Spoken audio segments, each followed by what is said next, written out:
नमस्कार दोस्तों, शिखर क्लासेज में आप सभी का स्वागत है। जैसा कि हम रोज जो करंट का सेशन लेकर चलते हैं, उसी सेशन को कंटिन्यू करते हुए देखते हैं आज की क्लास। इसमें देखो, देर लगेगी मगर सही होगा, हमें जो चाहिए वही होगा। देर लगेगी लेकिन सही होगा, हमें जो चाहिए वही होगा। दिन बुरे हैं, जिंदगी नहीं। तो इसलिए हमेशा कभी हार नहीं माननी चाहिए। कभी इंसान के दिन बुरे हो सकते हैं, लेकिन जिंदगी कभी बुरी नहीं हो सकती। इसलिए अपनी एक पॉजिटिव एनर्जी के साथ, एक आशा भरी जिंदगी के साथ, आशा भरी सोच के साथ अपने को लेकर चलना है। देर लगेगी मगर वही सही होगा, हमें जो चाहिए वही होगा। दिन बुरे हैं, जिंदगी नहीं। इसी को देखते हुए आज की जो क्लास स्टार्ट करते हैं, उसमें देखिए आपके सामने जो पहला क्वेश्चन है वो आपके सामने स्क्रीन पे है। तो एक बार देखिए अपनी स्क्रीन पे क्या लिखा है। लिखा है कि भारत में पहली बार जीवन रक्षक अस्थि मज्जा प्रत्यारोपण कहाँ आयोजित किया गया है, ये हमें बताना है। भारत में हुआ है, पहली बार हुआ है। तो इम्पोर्टेंट क्वेश्चन तो बनता ही है एसएससी और रेलवे के लिए। पहली बार जीवन रक्षक अस्थि मज्जा प्रत्यारोपण हुआ है, कहाँ पे हुआ है ये हमें बताना है। Delhi cantt, Ambala cantt, Mamun cantt या फिर कानपुर कैंट। तो इसका सही आंसर होगा, हाल ही में दिल्ली कैंट के डॉक्टरों ने, दिल्ली कैंट जो मिलिट्री हॉस्पिटल के डॉक्टर हैं, उन्होंने क्या किया है, पहली बार बोन मेरो ट्रांसप्लांट किया है। Bone marrow, bone marrow transplant किया है, ट्रांसप्लांट किया है। भारत में पहली बार हुआ है, जो सफलतापूर्वक हुआ है। इसलिए ध्यान में रखना, भारत में पहली बार बोन मेरो ट्रांसप्लांट किसने की है, दिल्ली कैंट के जो अपने मेडिकल, ये अपने मिलिट्री हॉस्पिटल के मेडिकल डॉक्टर है, उन्होंने हाल ही में क्या किया है, दिल्ली कैंट के अंदर बोन मेरो ट्रांसप्लांट किया है, पहली बार किया है। तो इंपॉर्टेंट क्वेश्चन बनता है, ध्यान में रखना कहाँ पे किया गया था, भारत में दिल्ली कैंट में। दिल्ली कैंट के कौन, जो मिलिट्री हॉस्पिटल के डॉक्टर है उनके द्वारा। तो देखिए अगला क्वेश्चन, अगला क्वेश्चन है, खेलो इंडिया पैरा गेम्स 2023 में पदक तालिका में किस राज्य का दबदबा रहा, यह हमें बताना। हाल ही में जो खेलो इंडिया पैरा गेम्स हुए हैं, कहाँ पे हुए हैं, आयोजित कहाँ पे किए गए हैं, तो नई दिल्ली के अंदर। नई दिल्ली के अंदर किए गए, कब किए गए हैं, 10 दिसंबर से लेकर 17 दिसंबर के मध्य। 10 दिसंबर से 17 दिसंबर के मध्य हाल ही में आयोजित किए गए थे खेलो इंडिया पैरा गेम्स। भारत में पहली बार हुआ है खेलो इंडिया पैरा गेम्स का आयोजन। तो पहला ही संस्करण था जिसके अंदर पदक तालिका में सबसे ज्यादा ऊपर, सबसे ज्यादा पदक किसने जीते, ये हमें बताना है। हरियाणा, कर्नाटक, तमिलनाडु या फिर महाराष्ट्र ने। तो इसका सही आंसर होगा, हरियाणा का दबदबा रहा है खेलो इंडिया पैरा गेम्स में। जितने भी ये खेल एथलेटिक होते हैं, उनमें ज्यादातर किसका दबदबा रहता है, हरियाणा या फिर महाराष्ट्र का।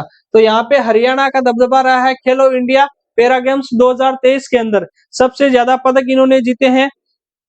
कुल खिलाड़ी इसमें कितने भाग लिए थे, 1450 खिलाड़ी। 1450 खिलाड़ियों ने इसमें भाग लिया। किसमें लिया है, खेलो इंडिया पैरा गेम्स में। कितने खिलाड़ियों ने, 1450 खिलाड़ियों ने भाग लिया। कब हुआ था, नई दिल्ली के अंदर हुआ था, 10 दिसंबर से 17 दिसंबर के मध्य खेला गया। अब हरियाणा में क्या है, 40 तो हरियाणा ने क्या जीते हैं, गोल्ड। गोल्ड कितने जीते हैं, 40। 40 तो गोल्ड जीते हैं। और उसके अंदर सिल्वर अपने जो रजक है वो कितने जीते हैं, 39। 39 रजक पदक जीते हैं। और ब्रॉन्ज कांस्य पदक है वो कितने जीते हैं, 26।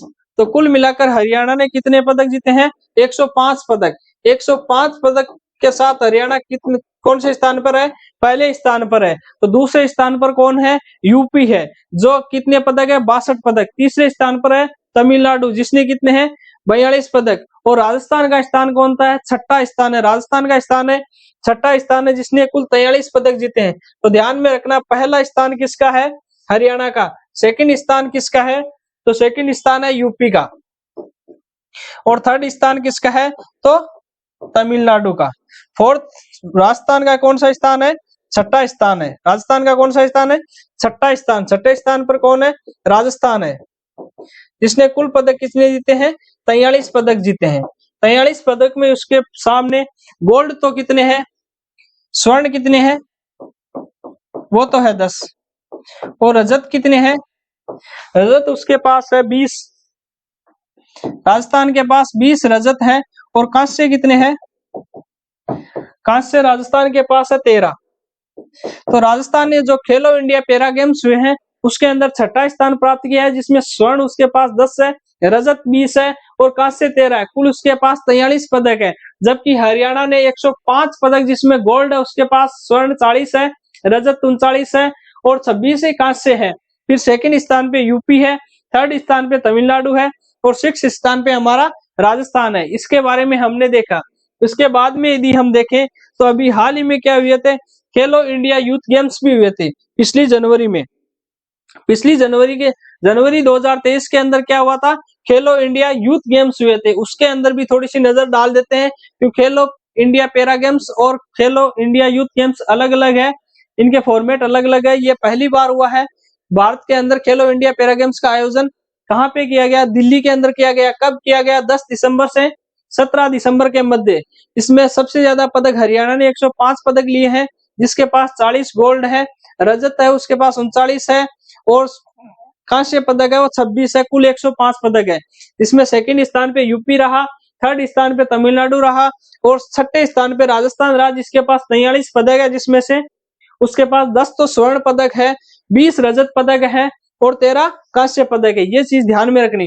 उसके बाद में यदि हम देखें एक चीज और, जो यूथ गेम्स है उसके बारे में और देख लेते हैं थोड़ा सा, जो जनवरी 2023 के अंदर हुआ था। जनवरी 2023 के अंदर हुआ था कौन से वे? खेलो इंडिया यूथ गेम्स।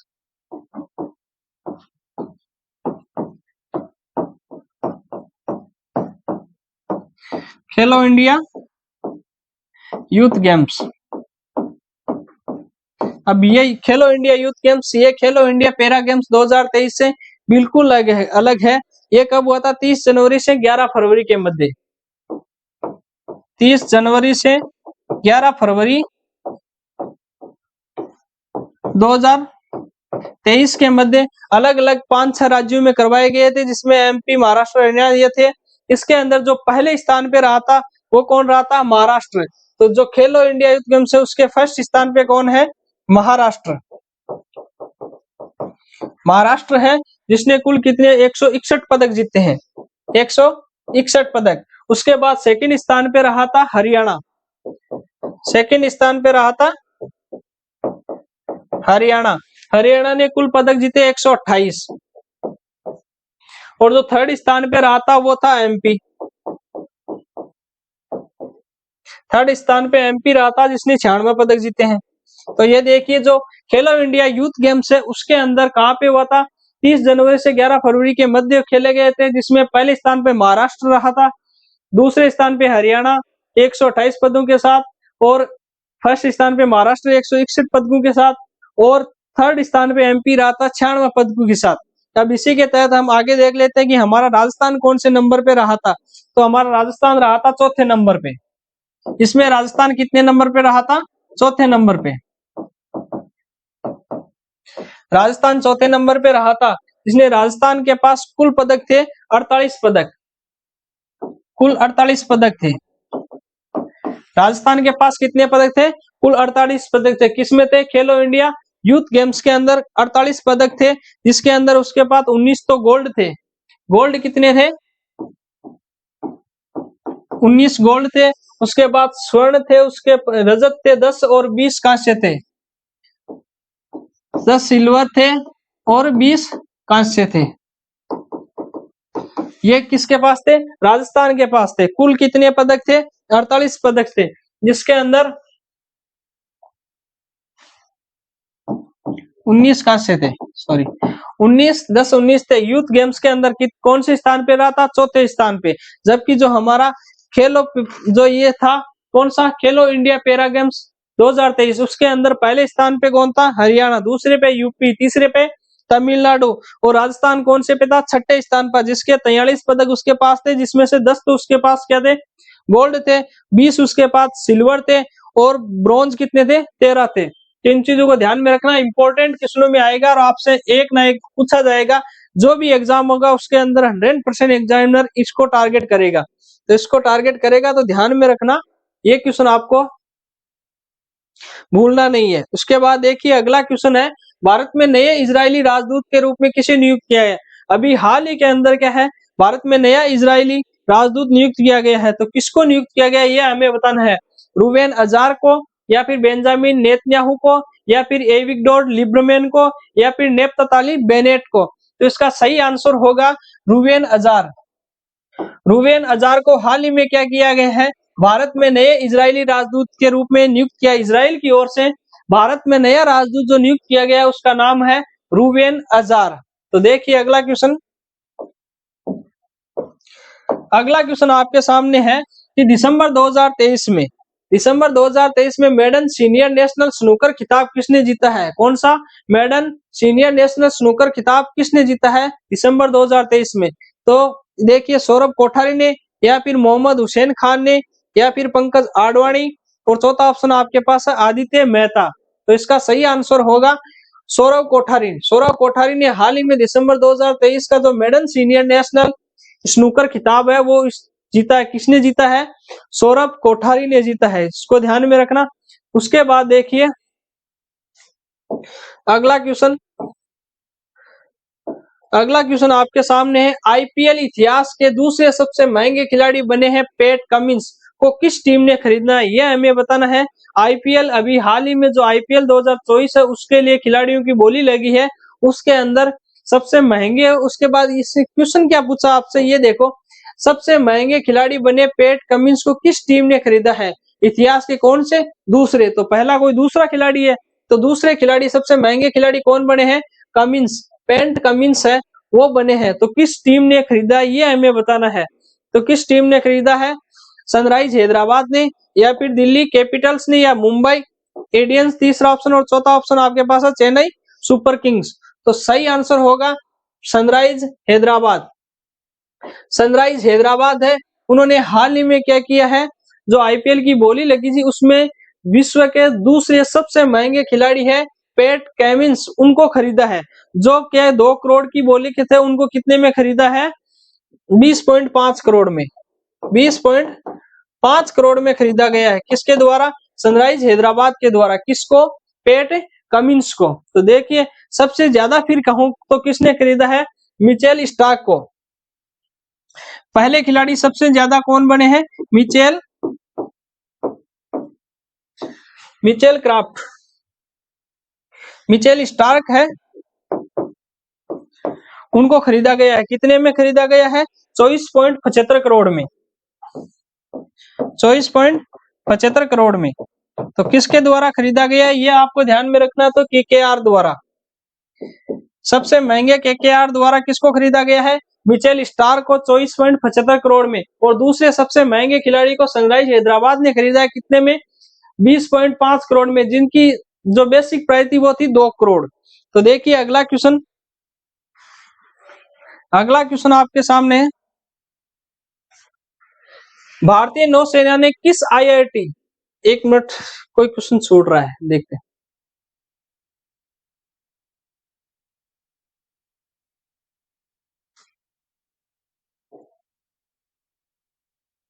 चलो देखिए, भारतीय नौसेना ने किस आईआईटी के साथ संयुक्त अनुसंधान एवं विकास के लिए समझौता किया? हाल ही में भारतीय नौसेना ने एक आईआईटी यानी जो प्रौद्योगिकी है हमारा, उसके साथ क्या किया गया है? एक समझौता किया है। किसने किया है? भारतीय नौसेना ने किया है। तो उस आईआईटी का नाम बताना है। आईआईटी कानपुर, या फिर आईआईटी दिल्ली, या फिर आईआईटी दिल्ली, या फिर आईआईटी मुंबई, या फिर आईआईटी मद्रास। तो इसका सही आंसर होगा हाल ही में आईआईटी कानपुर के साथ क्या किया है? भारतीय नौसेना ने एक समझौता हस्ताक्षर किया है। किसके लिए किया है? संयुक्त अनुसंधान एवं विकास के लिए समझौता किया है। दोनों सारे जितने भी इनकी प्रौद्योगिकी उनके साथ संयुक्त रूप से अनुसंधान करेंगे और अपनी प्रौद्योगिकी को आगे बढ़ाने के लिए, विकास के लिए काम करेंगे। कौन कौन? भारतीय नौसेना और आईआईटी कानपुर, इन दोनों ने अभी हाल ही में किया है। तो देखिए अगला क्वेश्चन।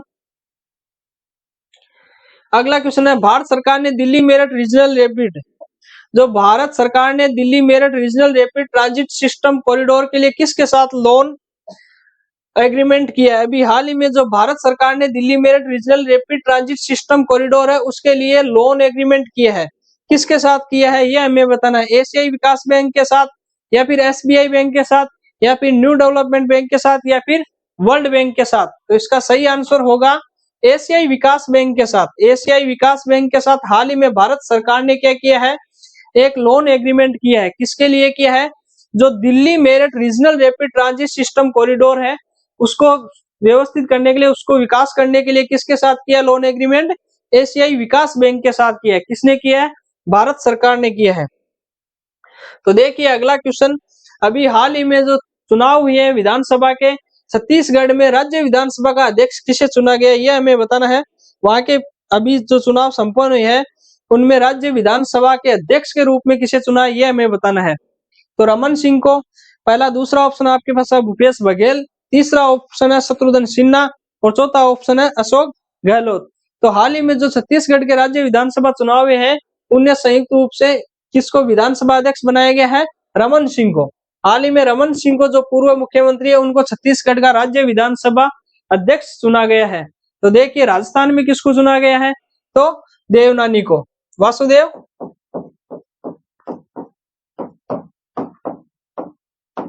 देवनानी है, उनको हाल ही में क्या चुना गया है? राजस्थान का स्पीकर, राजस्थान विधानसभा का अध्यक्ष चुना गया है। तो देखिए आगे अगला क्वेश्चन है, उत्तर प्रदेश सरकार ने राज्य में कितने साइबर अपराध पुलिस स्टेशन खोलने की मंजूरी दी है? अभी हाल ही में यूपी सरकार ने क्या किया कि अपने पूरे राज्य के अंदर साइबर अपराध पुलिस स्टेशन खोलने की मंजूरी दी है। तो कुल कितने की दी है एक साथ, ये हमें बताना है। पहला ऑप्शन 57 है, दूसरा 58 है, तीसरा 67 है और चौथा 75 है। तो इसका सही आंसर होगा, अभी हाल ही में यूपी सरकार ने 57 साइबर अपराध पुलिस स्टेशन खोलने की मंजूरी दी है। एक साथ 57 साइबर अपराध पुलिस स्टेशन खोलेगी। कौन खोलेगी? यूपी सरकार।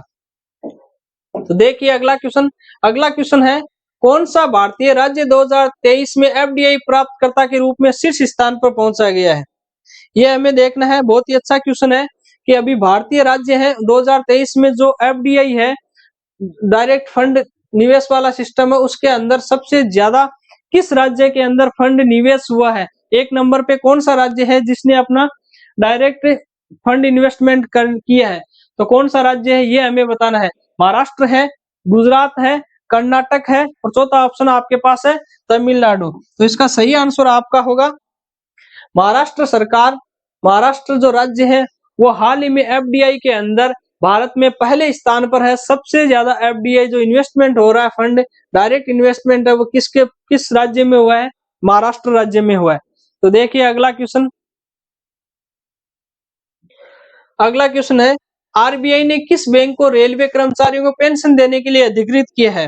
आरबीआई बैंक है, उसने हाल ही में जो हमारे रेलवे कर्मचारी थे उनको एक, जो जितने भी पुराने रेलवे कर्मचारी जो रिटायरमेंट ले चुके हैं उनका क्या किया गया, कर्मचारियों को क्या पेंशन दी जाएगी। तो उन पेंशन के लिए एक बैंक को अधिकृत किया है कि जो पुराने पेंशनधारी है उनको आप पेंशन दोगे।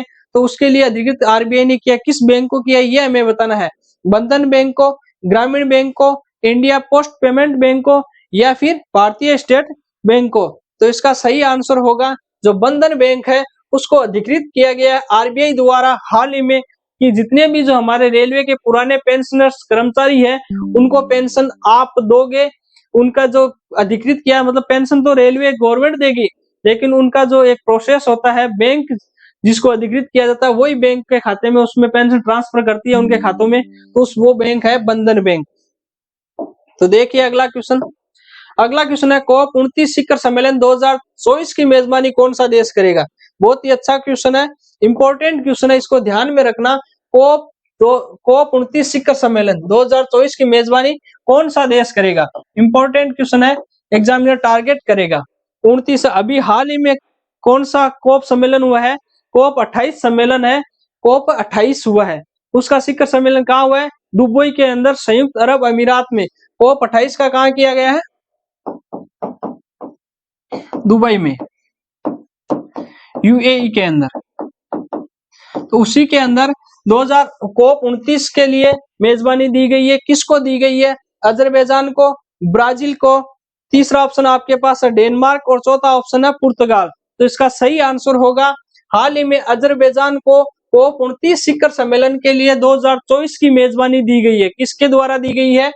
जो कोप 28 अभी हाल ही में हुआ था दुबई के अंदर यूएई के में, उसमें दी गई है किसको, अजरबैजान को। जो कोप 29 शिखर होगा सम्मेलन, उसका पार्टी उसका किस में होगा, 2024 में होगा। 2024 में कब होगा, 11 से 22 नवंबर के मध्य, 11 से 22 नवंबर के मध्य कहाँ पे होगा, अजरबैजान में होगा।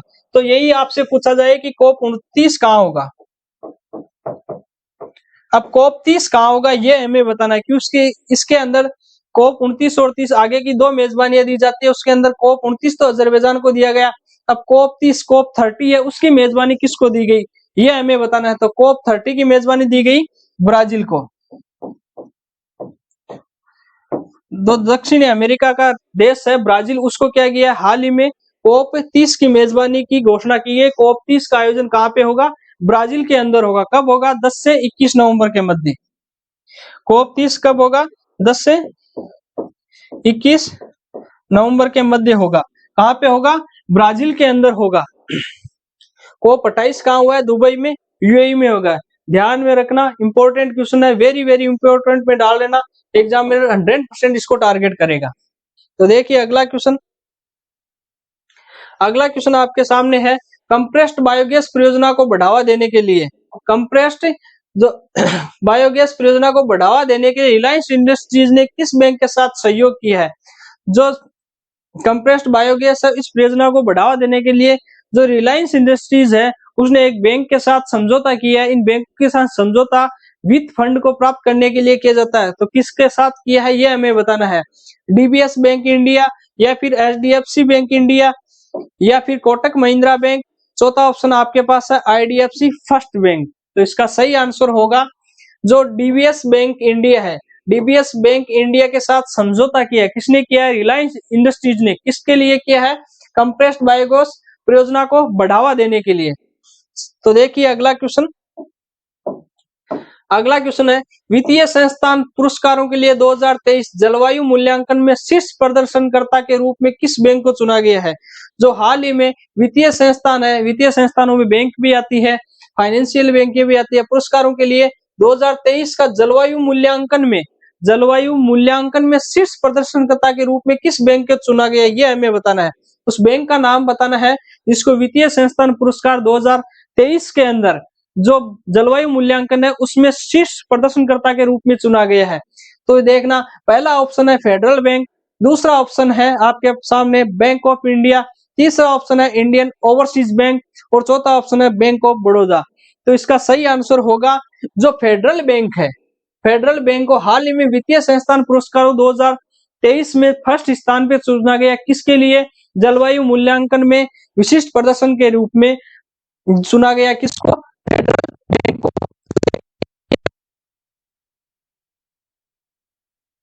ऊर्जा संरक्षण दिवस कब मनाया जाता है ये हमें बताना है।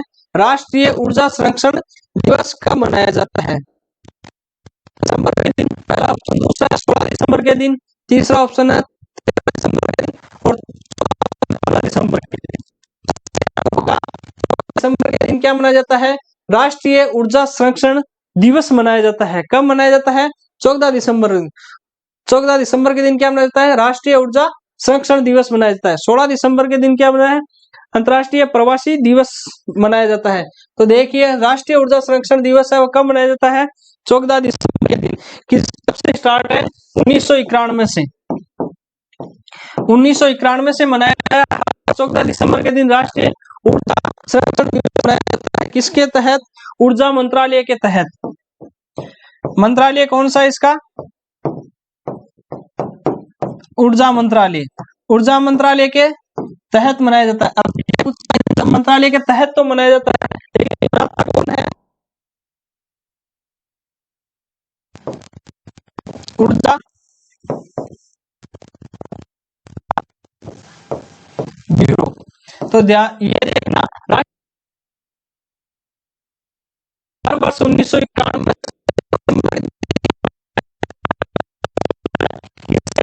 ऊर्जा मंत्रालय के तहत ऊर्जा दक्षता ब्यूरो के द्वारा मनाया जाता है हर वर्ष 14 दिसंबर के दिन। तो देखिए अगला क्वेश्चन,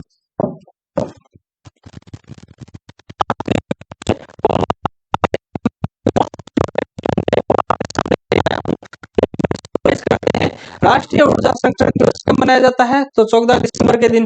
वित्तीय संस्थान पुरस्कार 2023 के लिए विशिष्ट पुरस्कार किसको दिया गया प्रदर्शन का? फेडरल बैंक को। फिर कंप्रेस्ड बायोगैस परियोजना को बढ़ावा देने के जो रिलायंस इंडस्ट्रीज है उसने डीबीएस बैंक के साथ समझौता किया है। COP29 शिखर सम्मेलन अजरबैजान करेगा, COP30 का ब्राजील करेगा और COP28 का दुबई में यूएई में हुआ था। फिर आरबीआई ने एक बैंक और रेलवे कर्मचारियों के लिए पेंशन के लिए ऑथराइजरी दी है, वो बंधन बैंक को। फिर भारतीय राज्य 2023 जो एफडीआई में सबसे शीर्ष पर है वो कौन है? महाराष्ट्र। फिर उत्तर प्रदेश सरकार ने अपने साइबर अपराध पुलिस स्टेशन खोले कितने? 57। छत्तीसगढ़ राज्य विधानसभा का अध्यक्ष कौन चुना गया है? रमन सिंह। फिर भारत सरकार ने दिल्ली में जो रैपिड ट्रांजिट सिस्टम कॉरिडोर बढ़ाने के लिए किसका है? तो एशियाई के साथ। फिर देखो के साथ अनुसंधान और विकास के लिए समझौता किया है, तो आईआईटी कानपुर के लिए। फिर देखिए आईपीएल इतिहास में दूसरे सबसे बड़े खिलाड़ी बने कौन? किसने खरीदा है?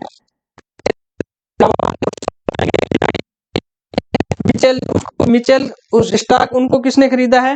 केकेआर ने। फिर देखो दिसंबर 2000 सौरभ कोठारी ने। फिर देखिए भारत में नए इजरायली राजदूत नियुक्त किए गए हैं, किनको नियुक्त किया है? रूबेन अजार को। फिर देखो खेलो इंडिया अभी पैरा गेम्स हुए थे दिल्ली के अंदर 10 दिसंबर से 17 दिसंबर के मध्य, उसमें एक नंबर पे कौन है? हरियाणा 105 पदों के साथ। फिर देखिए भारत में पहली बार जीवन रक्षक अस्थि मज्जा जो बोन मेरो का ट्रांसफर किया गया भारत में पहली बार, वह है जो हमारे आर्मी के मेडिकल डिपार्टमेंट के डॉक्टर थे उन्होंने किया है, दिल्ली कैंट में किया है, ये ध्यान में रखना। इसी तरह हमारे साथ लगातार जुड़े रहिए, जो आपके मोस्ट इंपोर्टेंट करंट के क्वेश्चन है वो इस सेशन में लेकर आता हूं मैं आपके सामने। और हमारे इस चैनल को सब्सक्राइब कीजिए, लाइक कीजिए, शेयर कीजिए और ज्यादा से ज्यादा लोगों तक पहुंचाइए। और हमारा जो ये शिखर क्लासेज का ऐप है इसको आप डाउनलोड कर लीजिए, और इसमें आपको डाउनलोड करने का ये फायदा होगा कि आपको जितनी भी ये क्लासें और पीडीएफ फाइलें हैं वो आपको व्यवस्थित फॉर्मेट में वहां पर मिल जाएगी। और लगातार हमारे साथ ऐसे ही बने रहिए, आपका प्यार हमारे साथ ऐसे ही बनाकर रखिए। धन्यवाद।